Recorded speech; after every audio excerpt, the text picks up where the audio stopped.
So, ituturo ko ngayon sa inyo kung paano ngayon kumain dito sa Mang Inasal. Ipapakita ko sa inyo ngayon kung paano po kami magbalot dito.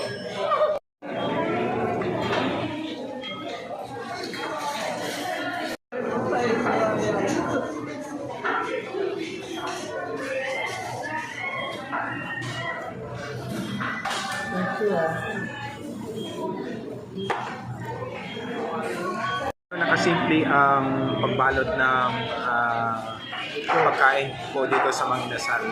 Ipapakita ko po sa inyo ngayon ang bag po na mayroong laman ng Mang Inasal. So, ito po yung order po namin ng Mang Inasal, take out po.